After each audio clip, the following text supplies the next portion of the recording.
mirip-mirip dengan Dior, cuma sekarang di luar bulan Ramadan ya, Ustaz. Nah, sekarang kita bakal langsung melaksanakan kajian masih dengan Ustadz yang sama, Ustadz Isnan Ansori, maksudnya di kajian usul fiqh. Insya Allah sekarang antum bakal bahas istislah ya, Ustadz ya? Ya. Oke. Ya, ini melanjutkan dia. Ya, sebelumnya antum bahas saddu zari'ah gitu, Ustadz. Oke. Oke, mungkin untuk mempersingkat waktu kita mulai aja langsung. Jadi gini, Ustadz, nanti insya Allah, Ana kan sebagai host juga bisa jadi timekeeper, Ustadz. Biar nanti waktunya itu cukup, nanti mungkin kita bakal ngisi kajian 40 atau 45 menit aja, kemudian dilanjutkan dengan pertanyaan gitu, Ustadz. Baik. Baik. Oke. Sampai 1 jam mungkin waktunya. Mungkin Ana bisa langsung buka PowerPoint-nya atau antum mau opening dulu membahas masalah istislah ini, Ustadz? Ya, saya opening dulu ya. Oh iya. Opening dulu. Sebelum antum buka ininya PowerPoint-nya. Bismillahirrahmanirrahim. Saya mulai, Ustaz Zaifah. Tafadhal, Ustaz. Bismillahirrahmanirrahim. Alhamdulillah wassalatu wassalamu ala Rasulillah wa ala alihi wa sahabatihi wa man sara ala nahjihi wa tabi'a sunnatahu wa mawalah. Amma ba'd. Uhayyikum bi tahiyyatil Islam wa tahiyyatuhus salam. Assalamualaikum warahmatullahi wabarakatuh. Alhamdulillah kita bersyukur kepada Allah Jalla wa Ala pada kesempatan di sore hari ini. Kita masih berada dalam suasana bulan Syawal, maka ini pertemuan perdana kita dalam program Sekolah Fikih Live ya. Maka oleh sebab itu sebelumnya perkenankanlah kami ingin menyampaikan kepada rekan-rekan khususnya mahasiswa Sekolah Fikih dan jamaah lainnya yang ikut dalam program ini, taqabbalallahu minna wa minkum shalihal a'mal, kullu amin wa antum bi khairin. Kita berharap mudah-mudahan Ramadan kita pada tahun ini diterima di sisi Allah Subhanahu wa taala dan terus akan memberikan athar soleh, akan memberikan bekas yang baik di dalam hari-hari yang akan kita jalani, dan insya Allah mudah-mudahan kita diberikan kesempatan untuk bisa bertemu kembali dengan Ramadan tahun depan, insya Allah. Amin.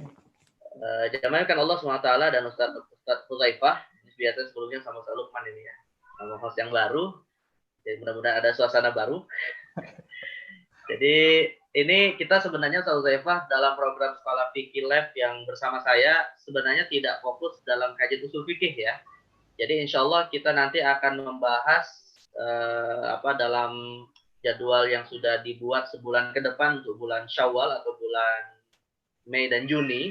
Ada 2 materi yang akan saya sampaikan. Oh iya, tahu. Ada 2 materi atau ada 2 tema besar. Yang pertama adalah masih melanjutkan materi usul fikih yang sudah dimulai sejak Ramadan kemarin dalam program Dior kita di diskusi interaktif online Ramadan ya.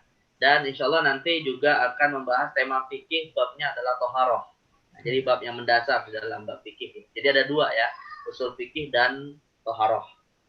Nah untuk masalah usul fikihnya tentunya biar tidak tahsilul hasil, biar tidak mengulangi yang sudah lalu, nanti di antara jamaah yang mungkin belum mengikuti program Dior bisa melihat ya di website rumah atau di YouTube Rumah Fikih, ada kurang lebih 11 sesi pertemuan dalam usul fikih. Ya, ada 11 sesi pertemuan dan ini merupakan sesi yang ke-12. Jadi saya sifatnya melanjutkan saja, Zaifah, bukan mengulangi dari awal ya. Jadi melanjutkan sesi yang ke-12, tapi mungkin sebelum saya masuk kepada materi atau tema yang sudah ditetapkan yaitu dalil istislah, saya mungkin juga ingin sedikit mereview, mengulangi materi yang 11 yang lalu. Karena saya lihat juga di sini partisipannya banyak yang baru. Cukup banyak yang berbeda, cukup yang baru gitu ya. Benar. Baru gitu. Jadi mungkin saya perlu mengingatkan atau perlu mereview sedikit ya, mengulangi sedikit apa yang sudah dibahas pada pertemuan usul fikih sebelum-sebelumnya. Nah, jadi secara umum jamaah Allah SWT, kajian ilmu usul fikih itu pada dasarnya ada 4 bab. Ada 4 bab utama ya. Seperti yang didefinisikan oleh para ulama usul fikih, bahwa usul fikih itu didefinisikan sebagai ma'rifatu dalailil fiqhi ijmalan wa kaifiyatil istifadati minha wa halil mustafid. Ya. Nah, dari definisi ini nanti diklasifikasikanlah bab usul fikih itu menjadi 4. Nah, ini saya ingin menghubungkannya dengan tema kita hari ini. Ya. Jadi mereview sekaligus hubungan dengan tema hari ini. Jadi ada 4 bab usul fikih atau ada 4 bab yang dikaji dalam ilmu usul fikih, yaitu pertama adalah seputar hukum syariah. Ya, ini sudah dibahas beberapa sesi pada pertemuan atau pada program dialog kita. Yaitu hukum syariah itu maksudnya adalah konsep-konsep tentang hukum syariat yang digambarkan, yang dianalogikan oleh Imam Al-Ghazali sebagai layaknya buah. Ya, buah yang dihasilkan dalam proses memahami dalil. Tapi nanti praktek memahami atau praktek mengamalkan buahnya ada kajiannya sendiri, namanya ilmu fikih gitu ya. Tapi usul fikih hanya membahas konsepnya saja. Misalnya apa itu hukum wajib, apa itu hukum sunnah, yang disebut dengan hukum taklifi, nanti ada hukum sabab, ada hukum syarat gitu ya. Ada hukum, kemudian ada hakim, ada mahkum alaihi atau mukallaf. Nah, ini seputar masalah hukum. Jadi bisa dikatakan bab yang pertama ini berbicara tentang konsep hukum, bukan bicara tentang detail hukum, bukan bicara tentang sholat itu hukumnya wajib, bukan begitu, tapi bicara tentang apa yang dimaksud dengan wajib. Lalu nanti wajib juga bisa dibeda-bedakan lagi oleh para ulama. Ada wajib mukhayyar, ada wajib muwassa, muhaddad, muhaddad, ada wajib kifai, ada wajib aini, macam-macam jenisnya gitu ya. Nah, ini insya Allah detailnya silakan bisa dibuka di YouTube rumahfikih.com, Rumah Fikih Indonesia, yang membahas tentang ilmu usul fikih yang sudah kita kaji gitu ya. Nah, yang kedua adalah pembahasan tentang dalil yang diibaratkan oleh Imam Ghazali layaknya pohon. Nah, jadi agar mudah memahami begini sajalah. Saya akan menggambarkan secara umum bahwa usul fikih itu terdiri dari 4 hal. Pertama buah, kedua pohon, ketiga cara memanen, dan yang keempat petaninya. Ya, ini 4 hal ini semuanya adalah pembahasan usul fikih. Pertama buah, seperti yang tadi saya jelaskan, tapi konsepnya. Ya. Kemudian yang kedua adalah pohonnya. Nah, pohonnya inilah yang nanti disebut dengan dalil syariat, ya, atau dalil syar'i. Ya. Nah, salah satu dalil syar'i yang akan kita bahas adalah dalil istislah. Nah, berarti kajian usul fikih kita ini ya dari 11 pertemuan atau 11 sesi sebelumnya dan sesi hari ini yang ke-12 melanjutkan program BIOR masih membahas bab yang kedua sebenarnya Zulfa, yaitu membahas bab tentang dalil syar'i. Dan dalil syar'i yang kita bahas hari ini adalah dalil yang ke-10 ya. Dalil istislah ini dalil yang ke-10. Itu. Nanti saya akan jelaskan juga urutan dalilnya. Dan yang ketiga adalah, maksudnya arah ke dalil istislah ini ya. Yang ketiga, insya Allah nanti akan kita bahas pada pertemuan yang lain kalau diberi kesempatan, yaitu metodenya, metode bagaimana kita menggali hukum yang disebut dengan istinbatul ahkam. Dan yang keempat adalah mustadil, yaitu sosok orang yang boleh melakukan proses istinbat yang kita kenal dengan nama mujtahid. Nah, lantas kalau misalnya bukan mujtahid, apa namanya? Namanya disebut muqallid. Nanti pembahasannya keempat adalah mujtahid dan muqallid. Ya. Nah, inilah 4 pembahasan dalam ilmu usul fikih, yaitu hukum, dalil, istinbat, dan ijtihad atau mujtahid. Atau dalam istilah yang lain, madlul, dalil, istidlal, mustadil. Madlul, dalil, istidlal, mustadil. Nah, dalam istilahnya Imam Ghazali, samroh, musmir, turukul istithmar, dan mustafmir. Buah, pohon, cara memanen, dan petani. Pemanen, ya. Itu istilah dalam kitab Al-Mustasfa min Ilmi Usul karya Imam Al-Ghazali rahimahullah ta'ala.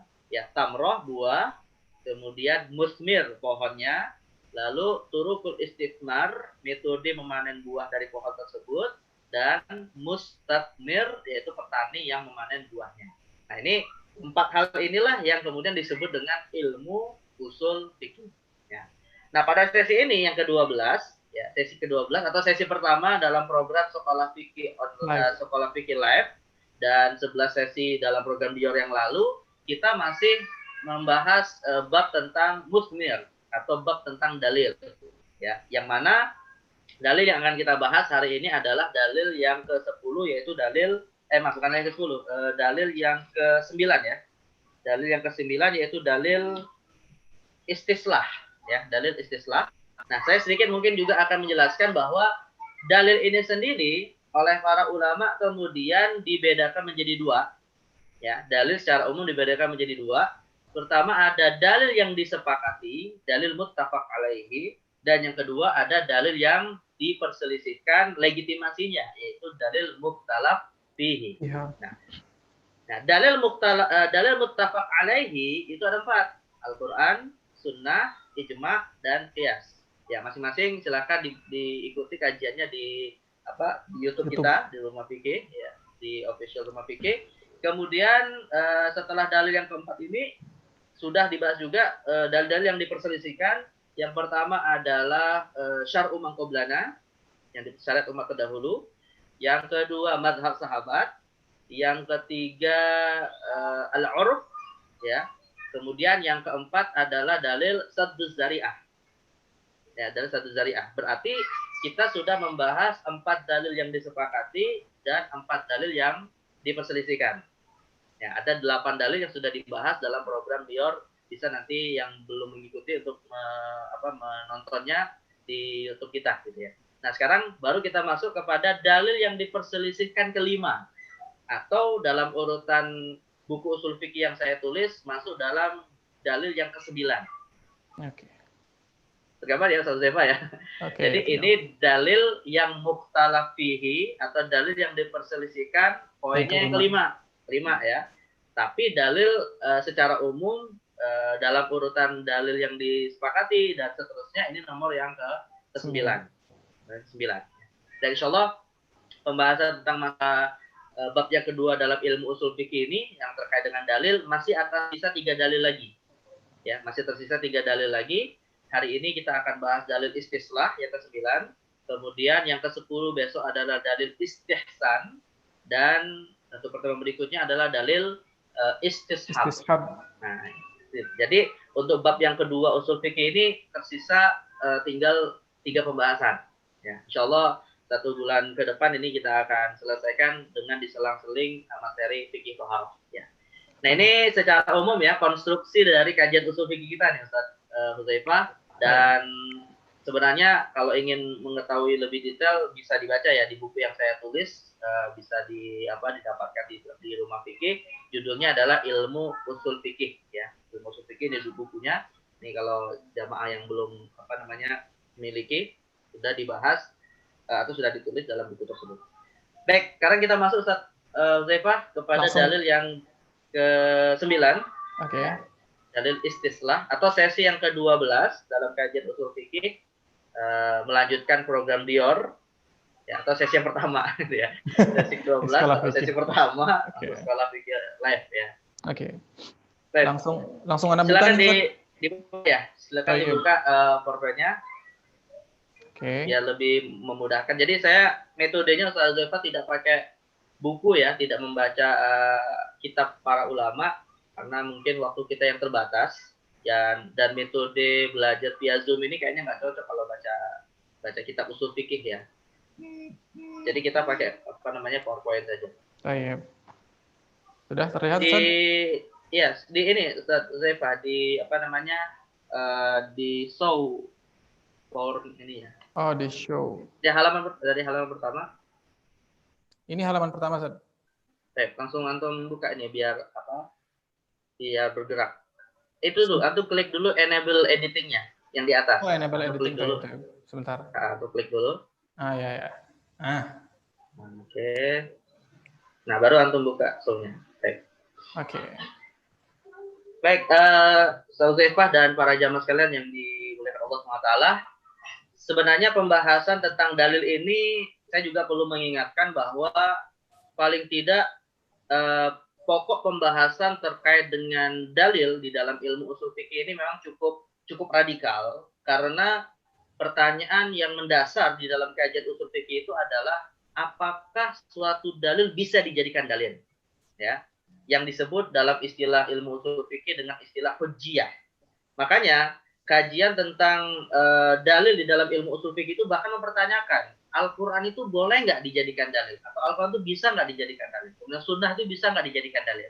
Nah, ini saya juga ingin mengingatkan karena mungkin tadi kita sebutkan banyak peserta yang baru, dan ini silakan diikuti dalam pembahasan dalil sesi keberapa gitu ya, pokoknya masalah dalil sesi pertama tentang dalil ada istilah hujjiyah. Nah, maka secara umum agar mudah menghafal dan memahami pembahasan tentang dalil ini, kita akan mempertanyakan empat hal, atau ada 4 pembahasan utama. Ya, pembahasan utamanya ada 4. Yang pertama adalah definisinya. Kita pahami dulu apa definisi dalil yang sedang kita bahas. Yang kedua adalah hujjiyahnya. Nah, hujjiyah inilah yang nantinya akan yang menjadi suatu pertanyaan. Bisa nggak ya dalil ini kita jadikan dalil? Dia dalil, tapi bisa nggak dijadikan dalil? Gitu ya. Nah, itu namanya disebut dengan hujjiyah. Jadi kalau misalnya kita sering mendengar ada ulama mengatakan hadad dalil yuhtaju bihi. Nah, dalil ini bisa dijadikan sebagai hujjah. Itu maksudnya antara masalah dengan dalil itu sinkron gitu ya. Gitu. Jadi ini namanya disebut hujjah. Tapi biasanya kalau kita bicara dalil yang diperselisihkan, para ulama nanti rupanya bicara hujjahnya itu malah terkait dengan pembahasan yang ketiga, yaitu klasifikasinya, jenis-jenisnya. Karena rupanya dalil-dalil yang diperselisihkan ya, itu rupanya jenisnya banyak. Artinya satu dalil dia punya klasifikasi, punya jenis-jenis lagi gitu ya. Dan masing-masing jenis-jenisnya itu ada yang disepakati, ada yang diperselisihkan. Nah, itu. Bahkan termasuk Al-Quran. Al-Quran itu kan dalil yang disepakati gitu ya. Tetapi rupanya Al-Quran sebagai dalil yang disepakati, di dalamnya sendiri ada khilafiyah. Misalnya Al-Quran yang diriwayatkan dengan qiraat syazah misalnya. Itu bisa nggak dijadikan dalil? Ya. Sunnah Nabi misalnya, itu juga dalil yang disepakati. Atau hadis itu dalil yang disepakati. Tapi diperselisihkan juga bagian yang ada di dalam dalil ini, yaitu misalnya hadis mursal. Itu apakah dia dalil atau bukan. Nah, maka dalil-dalil yang diperselisihkan juga seperti itu sebenarnya. Ya, jadi artinya dalil yang sedang kita bicarakan, misalnya istislah, ini diperselisihkan oleh para ulama secara umum. Tapi rupanya nanti klasifikasi di dalamnya ada yang disepakati, ada yang diperselisihkan secara hujjah. Apakah bisa dijadikan dalil atau tidak? Nah, itu yang hal penting yang terkait dengan masalah dalil. Dan yang terakhir, yang keempat, setelah klasifikasi baru kita akan lihat contoh-contoh fikihnya ya, biar kemudian kita membahas teori ini tidak mengawang-awang gitu. Jadi artinya ada praktisnya, ada Ustaz, slide-nya tidak terlihat Ustaz. Belum dilakukan. Belum Saya baru masih opening Pak dulu. Ya, Afwan, apa Ustaz? Ya, Afwan. Jadi saya ingin mengatakan bahwa fokus kita membahas dalil ini ada 4 hal ini saja ya. Definisi, kemudian ini sudah saya sampaikan sebenarnya pada sesi sebelumnya, tapi mengingatkan saja. Definisi, kemudian hujjiyah, dasar hujjiyah, ketiga adalah klasifikasi, dan yang keempat contoh. Nah, ini secara umum ya, kita tidak bicara dalam konteks dalil istislah saja, tapi semua dalil itu yang dibicarakan hal ini ya. Nah, sekarang kita baru masuk nih kepada dalil istislah. Oke. Baik, silakan dibuka Ustaz Hudzaifah. Nah, definisi dalil istislah itu apa sih? Ya. Nah, sebelum saya masuk kepada dalil istislah sebagai dalil, tentunya sebagai suatu istilah yang memiliki definisi, para ulama membedakannya menjadi 2 ya. Ada definisi secara etimologis, ada definisi secara terminologis. Atau dalam bahasa Arab ada definisi yang lughatan dan ada yang istilahan. Ya. Nah, secara istilah atau secara terminologis, ini definisi dari istilah al-istislah kita spesifikkan hanya dalam terminologi usul fikih. Ini juga saya perlu pertegas gitu ya. Kenapa? Karena contohnya misalnya begini, istilah sunnah itu nanti bisa berbeda maknanya ketika yang mendefinisikannya misalnya ilmu hadis atau ilmu fikih atau ilmu usul fikih gitu. Nah, ketika kita mendefinisikan suatu istilah, ya ini kita tekankan dulu bahwa istilah ini didefinisikan dalam ilmu apa. Nah, maka saya sebutkan dalam slide ini bahwa istislah yang ingin kita pahami dalam definisi ilmu usul fikih. Kalaupun misalnya nanti dalam ilmu yang lain ditemukan istilah istislah, nah ini tidak kita kaitkan gitu ya. Jadi spesifik adalah ilmu usul fikih. Nah, secara bahasa, silakan dibuka Ustaz Hudzaifah. Secara bahasa ya, yang namanya istislah itu berasal dari kata istaslaha yastaslihu istislahan. Bahasa dulu. Bahasa dulu ya. Jadi dia diambil dari kata istaslaha yastaslihu istislahan ya. Nah, apa artinya? istaslaha itu kalau kita belajar bahasa Arab ya, yang namanya kata kerja kalau kemasukan alif, sin dan ta, ista ya, ista, alif, sin dan ta, dia memiliki makna yufidu tolab. Dia memiliki makna meminta, mencari. Ya, misalnya kita mendengar istilah atau sering mendengar istilah ghafara. Ghafara itu kan artinya mengampuni, ya. Ditambahkanlah alif, sin dan ta menjadi istighfara. Berarti maknanya menjadi tolabul maghfirah. Tolabul maghfirah, meminta atau mencari ampunan. Nah, istaslaha secara bahasa ya mirip seperti itu. Dia berasal dari kata soluha. Soluha itu nanti diambil dari kata ini istilah maslahat. Maka istaslaha itu artinya adalah tolabul maslahat. Secara bahasa ya, mencari maslahat.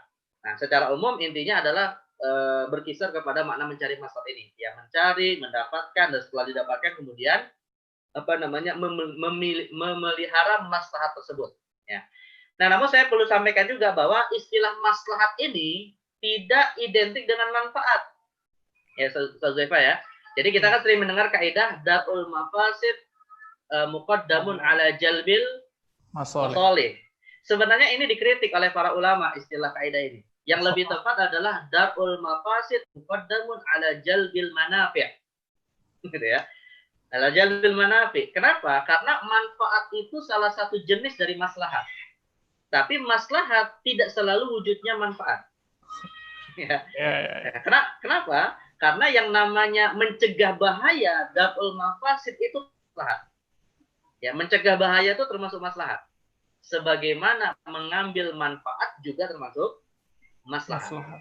Nah, jadi darul mafasid muqaddamun ala jalbil manafi, dua-duanya itu manfaat, itu dua-duanya maslahat. Darul mafasid itu maslahat, jalbul manafi itu maslahat. Mencegah bahaya itu maslahat, mengambil manfaat juga maslahat. Umum, nah, jadi umum. Ya, jadi maslahat itu intinya apa yang baik bagi seorang manusia itu kan maslahat gitu ya. Manusia mendapatkan manfaat ya baik, itu maslahat. Sebagaimana manusia terhindar dari bahaya baik, ya baik juga, dan itu juga maslahat. Nah, itu jadi kaidahnya yang sebenarnya seperti itu adalah darul mafasid muqaddamun ala jalbil manafi', dan dua-duanya adalah maslahat. Nah, ini nanti akan kita pahami dari definisi maslahat menurut Imam Al-Ghazali di dalam kajian ilmu usul fikih. Nah, jadi intinya adalah istislah. Istislah itu intinya adalah mencari, mendapatkan, dan memelihara maslahat yang sudah ada. Apakah maslahat itu wujudnya mengambil manfaat atau wujudnya mencegah bahaya. Nah, lebih jelas lagi ya kita bisa lihat dalam definisi usul fikih yang lebih spesifik apa sih yang dimaksud dengan manfaat dan mencegah bahaya itu, gitu ya. Apa sih yang dimaksud dengan maslahat itu sendiri? Nah, silakan tampil Ustaz Zaifa. Jadi istislah ya yang bermakna adalah tolabul maslahah atau mencari manfaat, mencari maslahat. Imam Al-Ghazali dalam kitab Al-Mustasfa min Ilmi Usul menegaskan makna maslahatnya, ya, bukan kepada makna mencarinya. Kalau mencarinya itu kan proses, tapi yang lebih difokuskan adalah makna maslahatnya. Kata Imam Al-Ghazali dalam kitab Al-Mustasfa, yang dimaksud dengan maslahat di sini adalah na'ni bil maslahah al-muhafadzatu ala maqsudis syara'. Jadi yang dimaksud dengan maslahat itu adalah kita memelihara atau mencari tujuan-tujuan syariat. Bukan maslahat yang bersifat subjektif ada pada manusia. Tapi maslahat yang dinilai oleh syariat itu adalah maslahat. Gitu. Jadi yang dimaksud dengan mencari maslahat di sini bukan subjektivitas kita manusia ya. Orang yang berzina itu kan maslahat untuk dirinya. Karena untuk memenuhi syahwat dia. Tapi itu tidak maslahat dalam konteks syariat. Jadi yang dimaksud dengan maslahat di sini secara spesifik dalam kajian usul fikih tidak bebas, tidak liar diberikan kepada setiap manusia, tapi dalam batasan-batasan maqsudus syara', ya, dalam batasan tujuan-tujuan syariat. Nah, lalu pertanyaannya apa yang dimaksud dengan tujuan syariat? Imam Al-Ghazali mengatakan wa maqsudus syara' minal khalqi khamsah, dan tujuan syariat terkait dengan manusia itu ada 5. An yahfadhu alaihim dinahum, menjaga agama mereka atau memelihara agama, wa nafsahum jiwa, wa aqlahum akal, wa naslahum keturunan, dan wa ma'lahum yaitu harta. Nah, jadi yang dimaksud dengan istislah artinya kita mencari hukum syariat yang belum secara tekstual ditemukan dalam Al-Quran dan Sunnah menggunakan pertimbangan 5 maslahat ini tadi. Yaitu penjagaan atas agama, penjagaan atas jiwa, penjagaan atas akal, penjagaan atas keturunan, dan penjagaan atas harta. Ya. Nah, kemudian Imam Ghazali menjelaskan, فَكُلُّ مَا يَتَضَمَّنُ حِفْظَ هَذِهِ الْأُصُولِ الْخَمْسَةِ فَهُوَ مَصْلَحَةٌ. Dan setiap hal yang itu dimaksudkan untuk menjaga lima pokok maslahat manusia ini disebut dengan maslahat. Meskipun ya Al-Quran dan Sunnah tidak menegaskan secara eksplisit di dalam Al-Quran. Contoh misalnya biar lebih mudah memahami. Contoh misalnya begini, Ustaz Hudzaifah. Saya tanya Ustaz Hudzaifah, yang namanya mentaati rambu-rambu lalu lintas itu syariat Islam bukan? Bukan. Nah, itu kalau mengatakan itu bukan syariat, ada penyakit sekulerisme dalam diri aku. Biar mengarah ke sini maksudnya, Ustaz. Nah, jadi ketaatan kita terhadap rambu-rambu lalu lintas, ya, lampu merah berhenti, lampu hijau lanjut jalan, lampu kuning berhati-hati. Ini saya tegaskan dan saya pastikan termasuk bagian dari syariat Islam. Jadi berhubungan gitu saja maksudnya. Nah, akhirnya itu termasuk syariat Islam. Iya, ujungnya syariat Islam. Karena syariat Islam itu kan artinya kebaikan yang Allah inginkan kepada seluruh manusia itu syariat. Ya. Apakah dia termaktub dalam Al-Quran ataupun tidak? Tapi jadi pertanyaan begini, kalau itu syariat, mana dalilnya? Nah, itu dia. Mana dalilnya gitu kan? Karena segala sesuatu disebut syariat kan harus ada kaitan dengan dalil gitu ya. Nah, dalilnya memang kita tidak temukan secara tekstual. Dalilnya tidak kita temukan secara aturan yang eksplisit di dalam Al-Quran Sunnah. Kita obok-obok ayat Al-Quran, kita obok-obok kitab Al-Quran ataupun hadis Nabi, nggak akan ada yang namanya kalau nanti lampu merah berhenti, lampu hijau jalan, lampu kuning hati-hati, nggak ada gitu temukan gitu kan. Tapi manusia menyepakati aturan ini tujuannya apa? Nah, itu. Manusia menyepakati aturan itu tujuannya apa? Ya. Tentu kan jawaban yang paling utama adalah tujuannya untuk menjaga ketertiban lalu lintas. Yang menjadi tujuan besar dari ketertiban itu adalah agar tidak terjadi kecelakaan yang akan bisa membahayakan jiwa manusia. Ya. Nah, maka setiap hal yang disepakati atau yang diberlakukan di tengah manusia atas ijtihad mereka, atas hasil usaha akal mereka, selama tidak bertentangan dengan syariat, meskipun tidak ada di dalam Al-Quran dan Sunnah, itu termasuk maslahat yang ya. Oke. Ditunggu sebentar. Masih memberlakukan hukum jinayat, tidak terbatas bagaimana kita menerapkan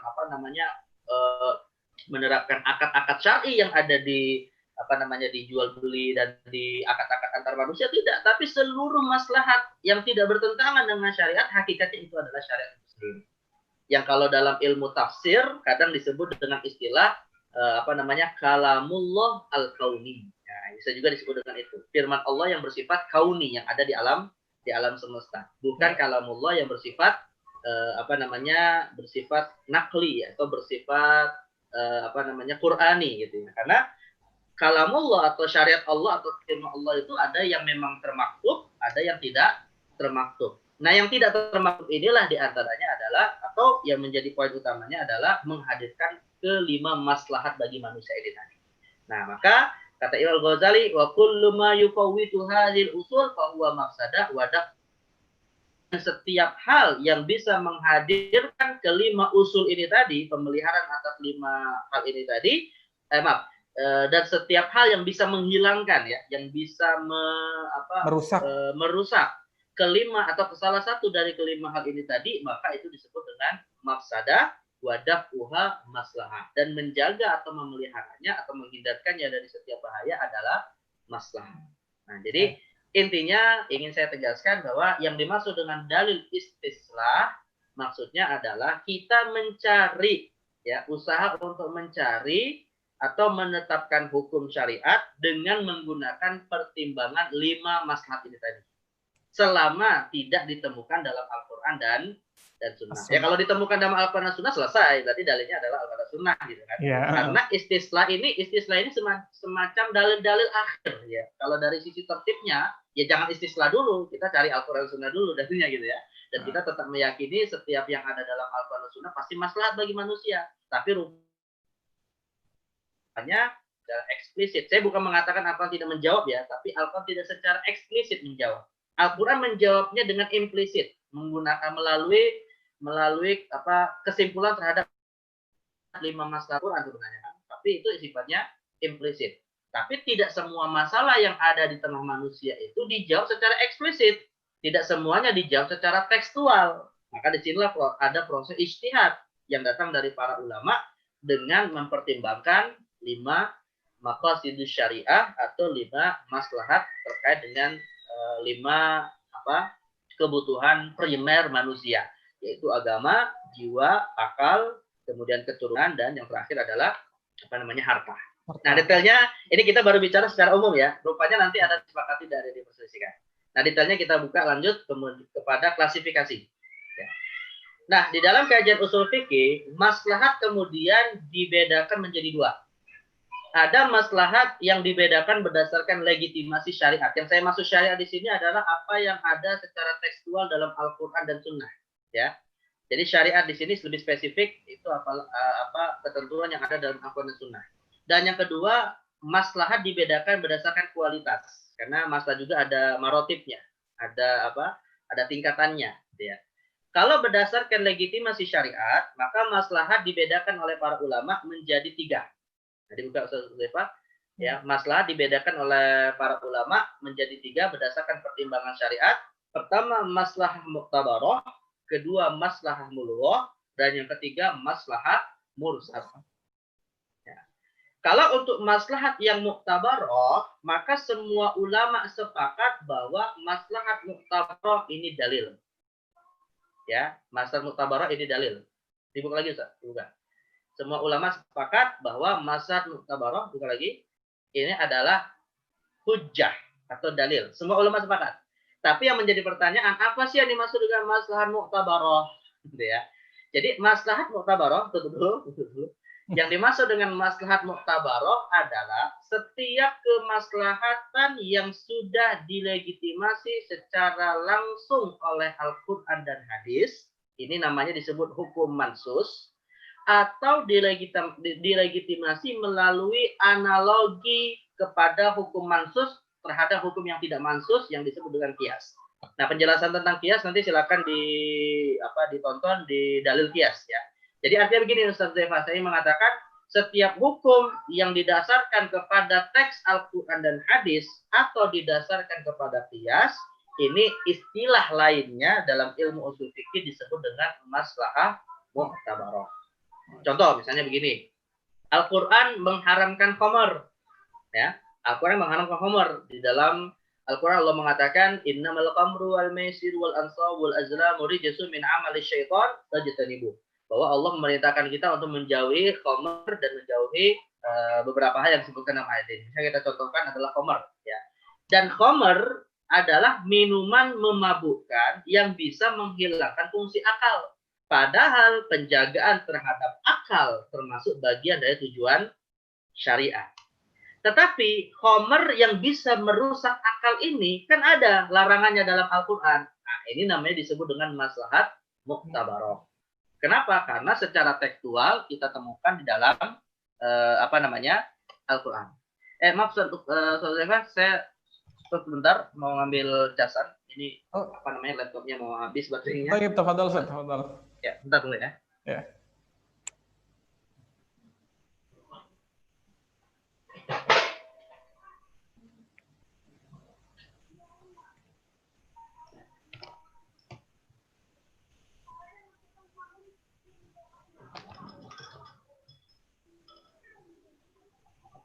Dan jadi kita lanjut ya. Maslahat mu'tabarah itu artinya adalah intinya setiap maslahat yang ada legitimasinya secara tekstual dalam Al-Quran dan hadis seperti khamar tadi, atau melalui kias. Melalui kias misalnya begini, narkoba, ya, obat-obatan yang bisa menyebabkan fungsi akal yang atau menyebabkan rusaknya fungsi akal. Kan tidak ada ketentuannya dalam Al-Quran dan Sunnah, tapi dia ditetapkan melalui kias, ya, atas dasar kesamaan ilat, yaitu bahwa mengkonsumsi narkoba akan bisa menghilangkan fungsi akal sebagaimana seseorang mengkonsumsi Khomer. khamar. Nah, jadi dua hal ini, pengharaman khamar atau pengharaman narkoba di dalam kajian usul fikih disebut dengan maslahah mu'tabar. Ya, artinya maslahat yang dia memang dilegitimasi secara langsung oleh Al-Quran, Sunnah, atau lewat qiyas. Ya, pada titik ini semua ulama sepakat adalah dalil.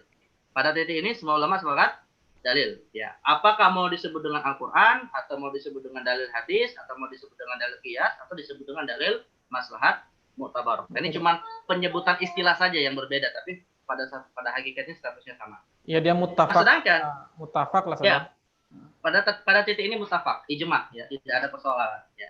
Nah, yang kedua adalah maslahat mulgha. Nah, kalau maslahat mulgha ini kebalikannya. Ya, setiap kemaslahatan yang mungkin secara subjektif dianggap manusia itu maslahat secara subjektif, atau dorongan syahwatnya, atau dorongan akalnya yang mungkin bermasalah gitu ya. Tetapi rupanya syariat menetapkan bahwa itu bukan maslahat. Artinya malah dilarang oleh syariat. Nah, ini namanya disebut dengan maslahat mulgha. Misalnya tadi saya contohkan, seseorang yang berzina pasti kan tujuannya adalah untuk memenuhi syahwat dia, ya kan? Dan memenuhi syahwat itu maslahat bagi sebagian orang gitu. Sesuatu yang bagi orang itu mereka senangi gitu kan. Tapi rupanya yang namanya zina adalah termasuk sesuatu yang dilarang oleh syariat. Mencuri. Nah, mencuri itu baik nggak bagi pencuri? Bagi pencuri maslahat. Maslahat bagi pencuri gitu kan. Tapi Al-Quran kan melarang gitu kan. Al-Quran mengharamkan, hadis juga mengharamkan, dan termasuk qiyas juga, yaitu dilarang oleh syariat. Nah, maka otomatis ini dikategorikan maslahat mulgha. Nah, jadi pada titik maslahat mulgha ini juga para ulama sepakat bahwa ini bukan hujjah. Jadi bukan dalil. Nah, jadi untuk maslahat mu'tabar sepakat dalil, sedangkan untuk maslahat mulgha bukan dalil. Dibuka lagi saat ini, Pak. Nah, untuk yang pada poin kedua ini bukan hujjah. Nah, yang menjadi perselisihan ulama itu adalah pada titik maslahah mursalah. Nah, inilah yang kemudian kita katakan istislah sebagai dalil mukhtalaf fihi. Nah, inilah yang kita baru sebut bahwa istislah termasuk dalil yang diperselisihkan oleh para ulama.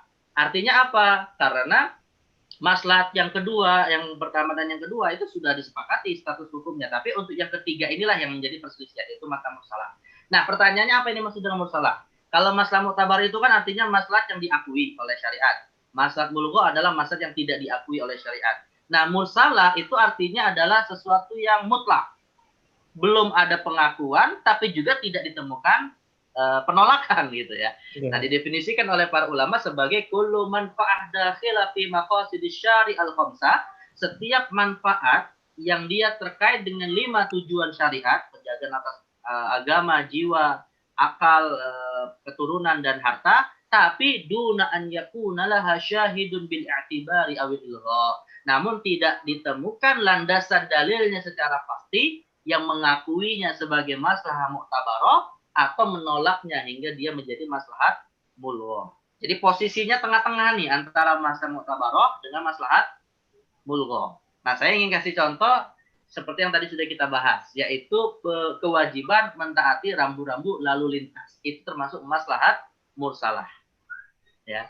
Jadi ketaatan kita terhadap rambu-rambu lalu lintas itu ada nggak dalam Al-Quran mu'tabar, tidak dalam Al-Quran dan Sunnah? Jawabannya tidak.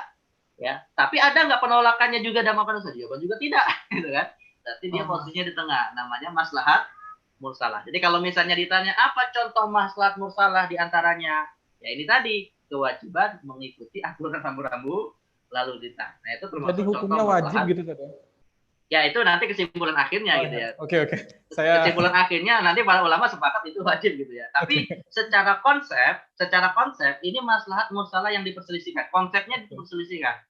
Tapi nanti kesimpulan hukumnya ya bisa saja dalam fikih ya disepakati boleh atau wajib atau haram gitu ya. Jadi kita harus bedakan dulu nih antara konsep yang diperselisihkan dengan kesimpulan yang dilahirkan dari konsep ini yang nanti disepakati gitu ya.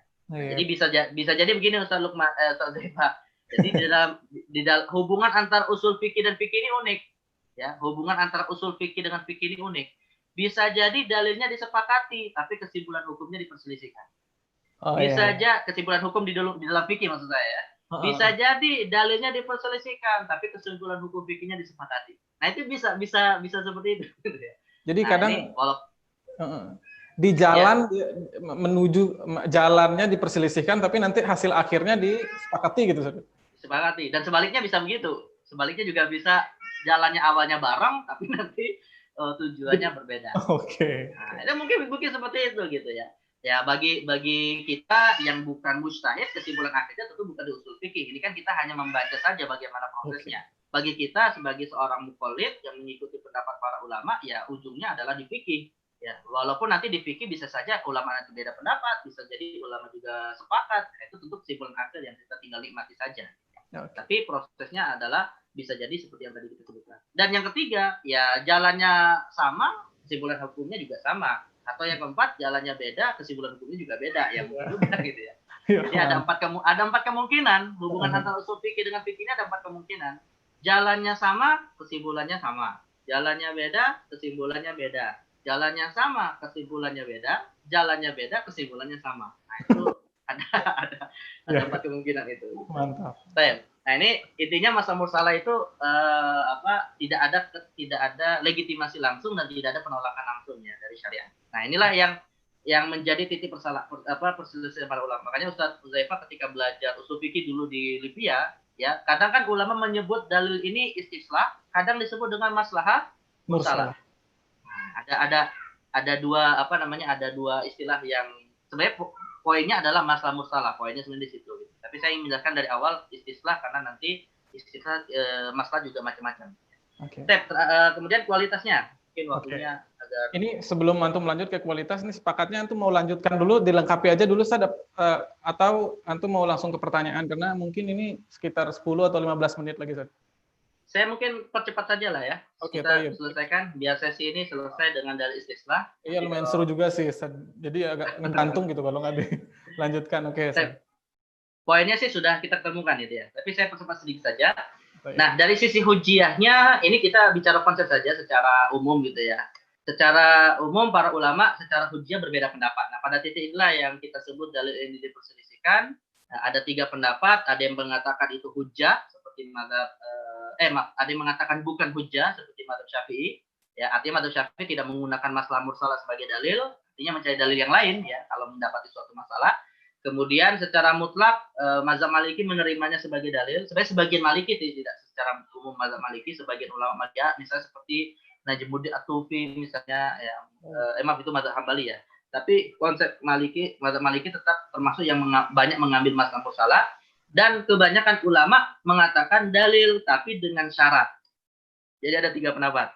Kebanyakan ulama adalah mengatakan itu dalil tapi dengan syarat. Nah syaratnya apa? Ada 3 syaratnya. Yang pertama adalah syarat bahwa maslahat mursalah itu bisa dijadikan dalil harus pada wilayah doruriyah. Wilayah doruriyah itu artinya terkait dengan 5 maqasidus syariat tadi, yang menjaga jiwa, menjaga harta, menjaga akal dan seterusnya, menjaga agama. Kemudian yang kedua kulliyah. Kulliyah itu adalah dia sifatnya berlaku umum kepada kebanyakan manusia. Misalnya rambu lalu lintas itu kan bukan hanya untuk wilayah tertentu, tapi juga untuk merata seluruh masyarakat, misalnya tidak dibeda-bedakan antara satu dengan yang lain.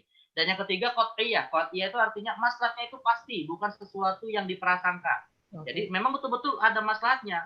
Kalau orang tidak mengikuti rambu lalu lintas, bisa kemungkinan dia tertabrak dan meninggal. Nah, itu kan pasti gitu ya. Langsung ke contoh ya. Ada contohnya, memang ada faktanya. Nah, itu disebut dengan qat'i namanya. Jadi bukan sesuatu yang mengawang-awang di alam pikiran kita, tidak, tapi ada faktualnya. Nah, ini syarat yang ditetapkan oleh mayoritas ulama yang menerima maslahat mursalah.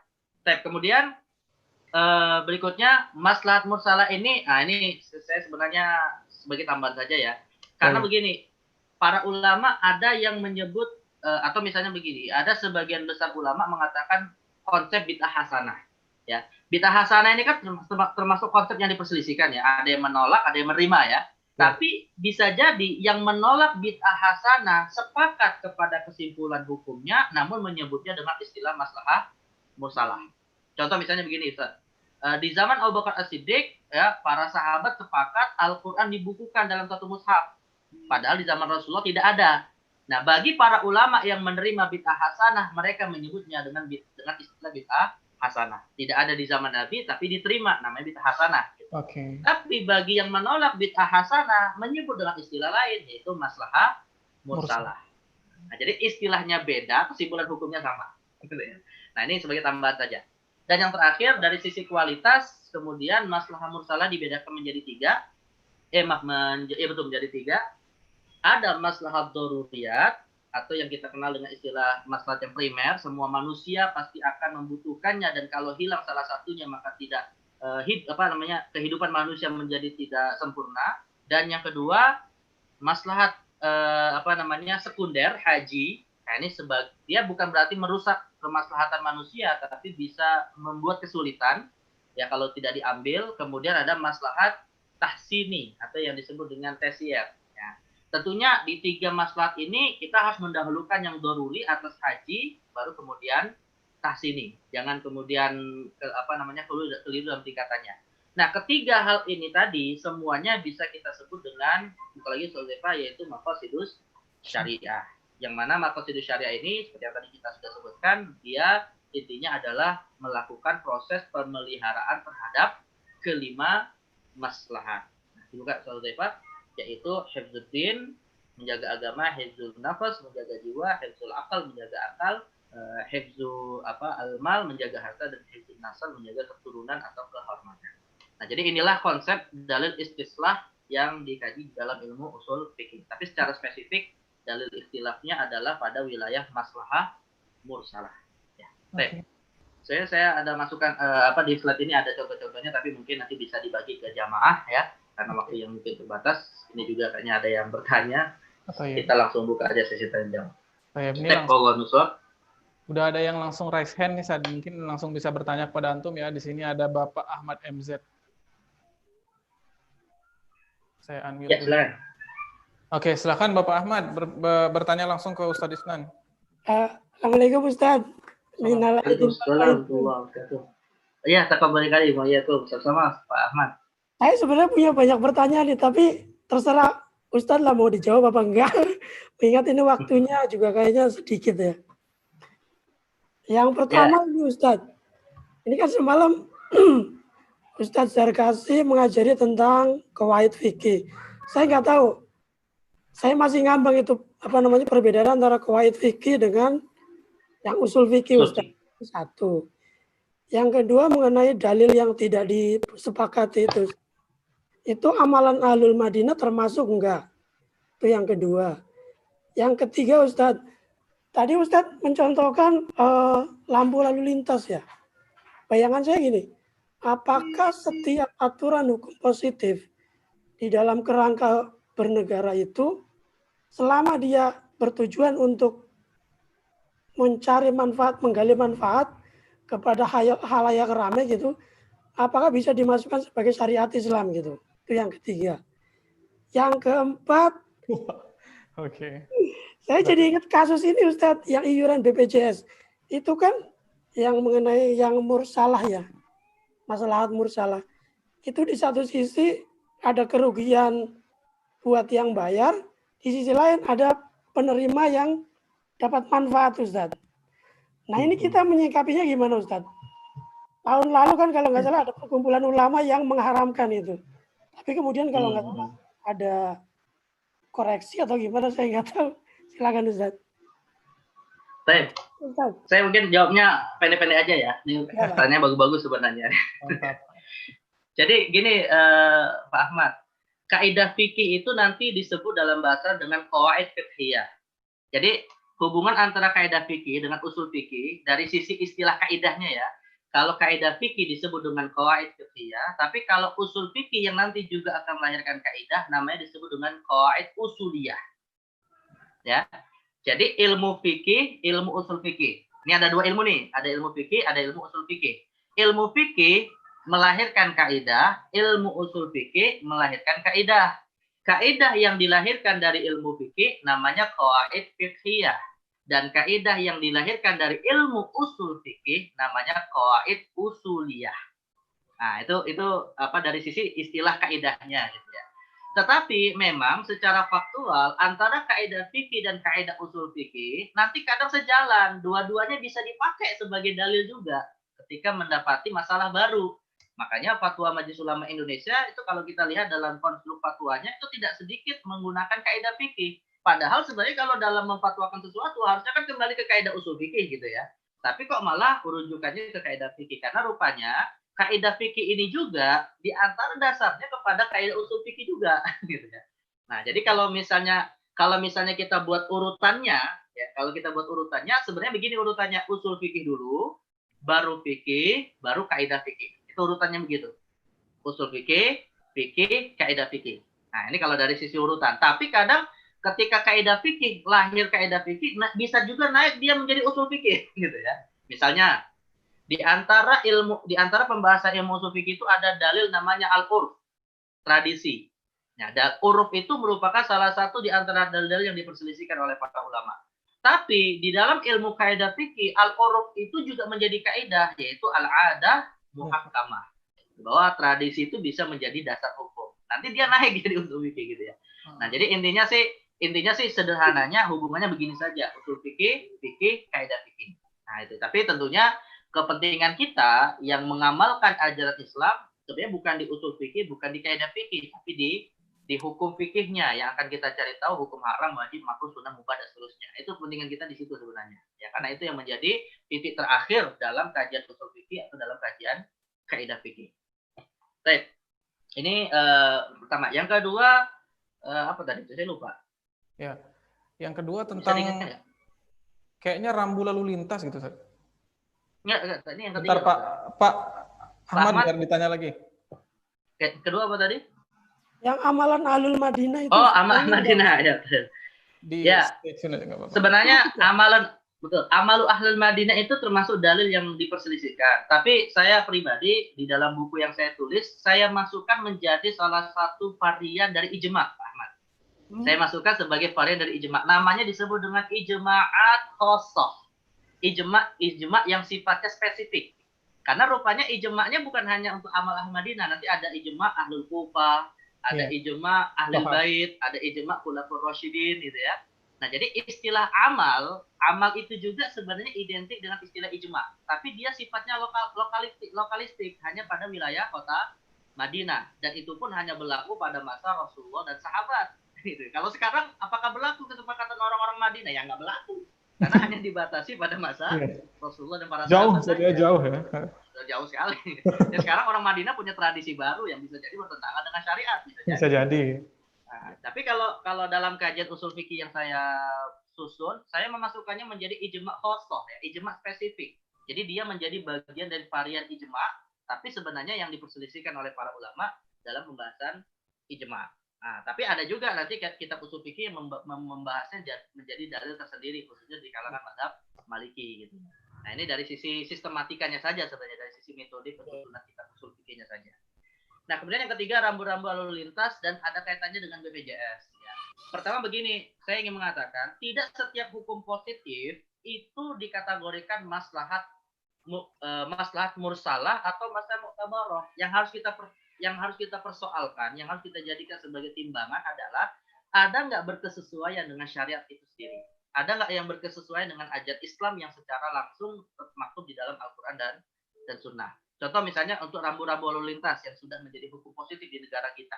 Artinya kesimpulannya begini, Pak Ahmad, saya mengatakan tidak semua hukum positif itu maslahat mu'tabarah, tidak semuanya maslahat mursalah, bisa jadi di antaranya maslahat mulghah. Intinya pertimbangannya syariat gitu ya. Kalau kita bicara rambu-rambu lalu lintas, ini seakan sudah disepakati dia maslahat mursalah yang diterima. Karena tujuannya betul-betul menjaga jiwa gitu, dan tidak ada perbedaan di dalam masalah ini. Tapi kalau misalnya hukum positif dalam bentuk penarikan iuran BPJS, apalagi kemudian ada penelitian dari Majelis Ulama Indonesia yang menganggap akadnya bermasalah, nah jadi bisa jadi kesimpulannya ini malah bukan maslahat mursalah atau mu'tabarah, tapi malah maslahat mulghah gitu ya. Bisa jadi.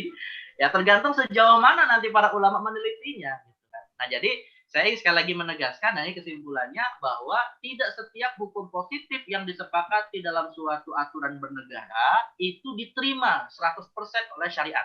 Sebagaimana tidak 100% ditolak oleh syariat. Nah, itu. Jadi pertimbangannya tetap pada standar syariat itu sendiri. Nah, standarnya adalah syariat itu sendiri. Jadi bisa dia masuk wilayah maslahat mu'tabarah, bisa masuk wilayah maslahat mursalah, bisa masuk wilayah maslahat mulghah. Nah, dan saya pikir BPJS mungkin masih antara maslahat mursalah dan mulghah lah ya. Kita masih ada perdebatannya gitu ya. Antum, tapi kalau untuk rambu lalu lintas itu mu'tabarah sudah gitu ya. Sudah mungkin di diterima oleh kesempatan syariat. lain antum jawab secara spesifik aja masalah BPJS ini dia mulghah atau mu'tabarah gitu. Iya, ya itu perlu ada tasawur, perlu ada deskripsi yang jelas juga gitu. Karena angkatnya sendiri kita nggak dijelaskan seperti apa gitu. Nah, tapi kemungkinan ke sana ada gitu Pak Ahmad ya. Kemungkinan ke sana ada gitu. Nah, jadi sekali lagi tidak semua diterima dan tidak semua ditolak. Ya, tergantung pertimbangan syariatnya. Ya, begitu wallahu a'lam. Oke. Gini Pak ya, lega Pak ya sama jawabannya Ustadz Isnan Ansori, alhamdulillah. Jadi nggak terjawab sih sebenarnya. Itu membuat sebenarnya pikiran agak terang. Nah, ini Anas agak kesimpulan sedikit mungkin antum bisa koreksi. Jadi maslahah al-istislah atau dalam pertanyaan Pak Ahmad tadi mungkin maslahah mursalah itu dengan hubungan-hubungannya itu standarnya tetap syariat saja. Yang membuat dia jadi mursalah mu'tabarah atau mulghah gitu, Ustaz. Ya, termasuk ketika dia statusnya mursalah juga tetap pertimbangannya adalah syariat. Oke. Terus ini sebelum ke pertanyaan yang ada di chat, Ana bertanya masalah yang tadi perbedaan antara qawaid fiqhiyah sama qawaid usuliyah. Jadi kan urutannya yang pertama tuh qawaid usuliyah, kemudian berarti kan itu memunculkan produk namanya fikih gitu saudara. Betul. Terus yang dari fikih itu akhirnya melahirkan qawaid namanya qawaid fiqhiyah. Nah, jadi qawaid fiqhiyah ini nanti dia bisa jadi setara sama qawaid usuliyah soalnya berasal dari situ juga gitu saudara. Bisa. Dan itu nanti ada yang disepakati dan ada yang diperselisihkan. Misalnya gini Ustaz. Ya, qawaid fiqhiyah ya, qawaid fiqhiyah. Qawaid fiqhiyah yang dasarnya adalah Al-Qur'an secara tekstual bisa dia disepakati naik menjadi qawaid usuliyah. Oke. Tapi kalau misalnya dasarnya adalah ijtihad, maka nanti dia menjadi wilayah qawaid yang diperselisihkan. Oke, menarik sekali Ustaz. Emang gini urutannya ya seperti tadi. Kalau misalkan bahas usul fikih itu nggak bisa kedip saja. Kalau ketip sedikit itu udah hilang dah. Bahasanya juga runut banget antum, masya Allah, barakallahu fiik. Oke, ini sekarang kita langsung ke pertanyaan yang ada di chat saat ini masih ya kita tanyalah satu biar seimbang saja. Salam dari Bapak Yudis. Apakah intervensi harga pada saat terjadi distorsi ekonomi bisa tergolong pada maslahat mursalah, Pak Ustadz? Silakan Ustadz. Ya, ini kalau dalam istilah fikih, dalam fikih muamalah khususnya ya, namanya disebut dengan tas'ir. Namanya disebut dengan tas'ir. Tas'ir itu ya tadi intervensi harga, artinya pemerintah mengambil kebijakan menetapkan harga. Ya, pernah terjadi kasus ini di zaman Rasulullah SAW. Di zaman Rasulullah pernah terjadi kasus di mana para pedagang, para konsumen itu mengadu kepada Rasul karena harga-harga di pasar itu pada naik gitu kan. Nah, akhirnya Nabi mengatakan innallaha wal musa'ir. Sesungguhnya yang membuat harga itu Allah. Jadi hadis ini menjadi dasar bahwa sebenarnya penetapan harga itu diberikan kebijakannya diberikan keleluasaannya kepada para pedagang. Itu secara hukum asal. Artinya hukum asalnya pemerintah atau pihak manapun tidak punya hak intervensi untuk mengatur harga pasar. Itu hukum asal ya, hukum asal. Kecuali, ada kecualinya. Berarti ini kaidah umum yang dikecualikan. Kecuali kalau menimbulkan bahaya kepada sebagian pihak. Nah, maka kalau menimbulkan bahaya kepada sebagian pihak, berlakulah kaidah tentang masalah monopoli harga yang nanti diberikan hak itu kepada ketentuan kepada ulil amri yang memang memiliki kekuasaan untuk bisa mengatur. Artinya hukum asalnya tidak boleh mengatur-ngatur harga. Misalnya kita bilang begini kepada seseorang yang melakukan akad jual beli dengan kita, kamu kalau menentukan harga nggak boleh ngambil untung 100%. Ya nggak bisa. Kalau dia mengambil untung 100% hak dia gitu kan. Makanya kalau kan orang sering nanya begini, Ustaz Zefa, sering nanya begini, boleh nggak kita mengambil barang di tempat tertentu kita jual di tempat yang lain dengan mengambil untung 100%? Itu hukum asalnya boleh tidak? Jawabannya boleh. Boleh. Ya. Boleh saja nggak masalah gitu. Kecuali kalau itu misalnya termasuk barang-barang yang menjadi kebutuhan pokok semua manusia. Yang kalau dimonopoli oleh pedagang tertentu, ya dia termasuk jatuh kepada larangan untuk melakukan ihtikar. Ihtikar itu kan memonopoli harga yang menunggu waktu. Seperti misalnya hari kemarin gitu ya, ya ketika lagi butuh masker, lagi butuh hand sanitizer, akhirnya banyak orang yang memborong, lalu akhirnya barang itu hanya ada di tangan dia, dialah kemudian boleh secara bebas menetapkan harga secara dengan nilai yang tinggi gitu kan. Kalau pada saat kondisi normal, harga masker kan ketika manusia tidak banyak membutuhkan kan standar gitu ya. Nah, kalau misalnya kondisinya normal ya silakan para pedagang ingin membuat harga berapapun karena memang banyak orang nggak lagi butuh gitu.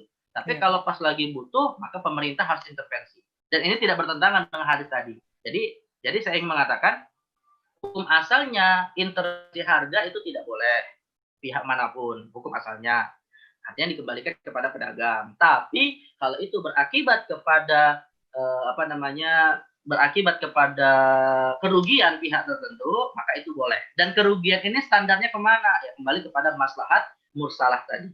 Ya, maka ini masuk kasus yang disebut dengan maslahat mursalah. Ya, tapi dengan catatan atas dasar kemaslahatan yang bersifat tadi ya kulliyah, daruriyah, qat'iyah gitu kan. Makanan itu kan dia termasuk daruriyah karena termasuk menjaga jiwa. Sembako misalnya. Kemudian dia kulliyah berlakunya secara umum dan juga qat'iyah, ada faktanya yang terjadi, memang ada orang yang dirugikan. Nah, kalau memang itu sudah terpenuhi, maka maslahat mursalah dengan menetapkan harga pasar oleh pemerintah ini termasuk dibolehkan dan itu bukan maslahat mulghah. Ya, ya begitu. Oke, syukran Ustaz. Masya Allah. Jadi terang ya. Itu termasuk maslahat mursalah juga. Oke, mungkin karena waktu tidak terasa sudah melewati kita, sebenarnya masih lumayan banyak pembahasan istislah ini, Ustaz. Tapi kayaknya nggak ada pertanyaan lagi ya? Enggak, kayaknya sih nggak ada di YouTube juga. Dan waktunya juga ini udah dekat banget sama maghrib gitu, Ustaz. Anda mau buka puasa Syawal. Iya, di aman di YouTube juga. Oke. Nanti filenya bisa di-share aja lah kalau memang masih ada satu halaman gitu ya. Oke, nanti mungkin pertemuan selanjutnya antum bakal melanjutkan istislah ini atau toharoh ya? Toharoh kalau namanya toharoh. Oke, nanti kalau misalkan udah ketemu tentang usul lagi, antum bakal melanjutkan istislah atau mau lanjut ke pembahasan selanjutnya? Ya, dalil berikutnya istihsan, tapi ada kaitan dengan maslahat. Oke. Ya, jadi dan nggak masalah kalau nanti ada tanya jawab terkait dengan tema-tema usul fikih yang sebelumnya, kalau memang punya ada mau ditanyakan nggak masalah. Jadi bebas saja walaupun materinya itu istislah atau istihsan, nanti kalau misalkan ada kurang jelas di materi-materi sebelumnya bisa ditanyakan ke antum saja. Ya, selama waktunya ada. Oke. Nanti kita lebih atur lagi lah saja mungkin gimana ceritanya ini. Oke, mungkin untuk kajian antum masalah istislah ini kita cukupkan aja sampai di sini saja. Syukron jazakumullahu khairan. Nah, ini untuk informasi pada seluruh jamaah yang ada di Sekolah Fikih Live. Untuk ini saya share dulu gininya screen-nya. Nah, insya Allah besok bakal ada kajian lagi dari Ustadz Sarwat dari jam 5 itu setelah subuh, kemudian Ustadz Wahab dan Ustadz Sutomo. Nah, untuk kajian Ustadz Isnan insya Allah akan ada pada tanggal 2 Juni, Ustadz. Nah, ini tanggal 2 Juni di jam yang sama membahas masalah toharoh bagian 1. Toyib. Nah, ini yang ingin saya sampaikan. Kemudian tidak lupa bagi para jamaah yang ingin berinfak, silahkan bisa berinfak di silahkan bisa berinfak di